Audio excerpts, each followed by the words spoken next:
how exciting is it to have James Laurinaitis coming in to work alongside you? Yeah, I mean, it's always exciting when you have a guy to come in and coach with you who also has his picture on your wall. I've seen the guy every day for a year, so now to meet him in person, he's a legend, All-American, pro, Buckeye, and having a veteran core of linebackers coming back, I think it's good to have someone come in who can, work with them individually, technique-wise, and maybe do some different things that I've done. So I'm interested to see what he brings in terms of technique, less on the system, but more on how he actually played the position and the things that he believes in. What do you see in James that makes you think he's going to be a good coach? He's passionate, he's committed, he understands the game, both the micro and macro detail. He's just a football guy all around, who's intelligent and hardworking. Played the game at the highest level. There's so many positives for him in terms of his career. Jim, much of the conversation at this time last year was you weren't going to make personnel decisions off of the previous season, weren't concerned about that. As a coach now, in year two for you, and having helped build the roster, been around the roster, coached it for a year, does that give you a head start for spring, or do you still want to go in to March and April with a clean slate? Yeah, there's not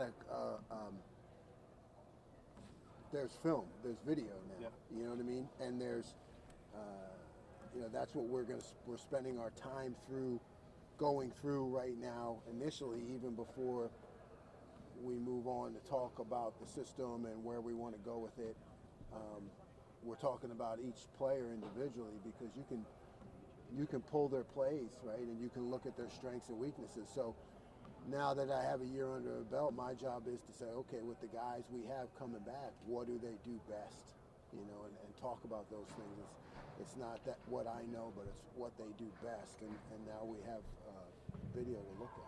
How much do you so you probably have a much clearer picture of what you think it's going to look like in terms of depth chart or personnel or packages, but it's also probably a time of experimentation.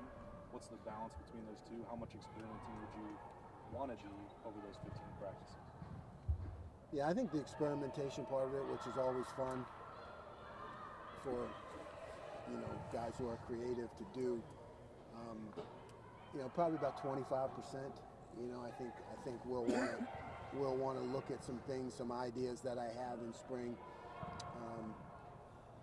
in that 25%, but 3/4 of it has to be getting better at the base techniques, things we need to do, to win every game, and the things we, looking at the explosive plays, things that might have hurt us, and being able to show those to the players, and then saying, okay, this is how we're going to fix that.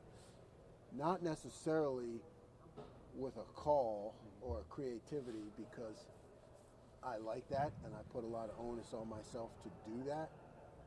Anytime a defense doesn't work, I blame myself. But that's not the world the players live in. They live in, okay, how are you going to get me better, coach, at these fundamentals, techniques? So you have to invest at least 3/4 of spring ball doing that, getting better. How much of the experimenting will involve Sonny? Yeah, a lot. He's an interesting athlete, and I mean, the guy played in the CFP. You saw we broke him out and did well against premier tight ends. So, yeah, there will be some movement with Sonny. At the same time, you want to settle him in somewhere and allow him just to play, So kind of that 3/4 thing again with him, because there are a lot of ideas and things I have for him. At the same time, I want to see him settle into a position and play. And what can happen for him in the spring? He didn't have that last year. What can happen for him in the next couple of months? Well, I mean, I think he can make tremendous improvements with techniques, really, right? Techniques at the highest level of football, because he's a guy who does see the big picture, and he's got tremendous athletic skills, and he's got the right mindset and attitude, and instinct. So for him, I think it's just the improvements that he's going to make with the techniques of the position. When you look back on that CFP game against Georgia, how often have you watched film from that game? What do you kind of like draw on the most as a learning experience? I only watched it one time so far, probably, and then cut it up and put it into different places.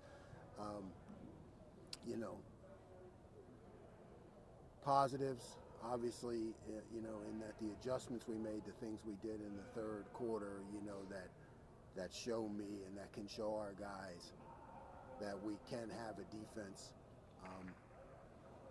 that wins the national championship. When you look at that, you want to go back and look at how a premier offense and a great quarterback, the things that they did to hurt us. We want to make sure that we look at those, and at the same time you can emphasize the positives and the good things we did against their tight ends and the things that they were strong at that we did well at. So it's just so valuable because it's the best competition in the country.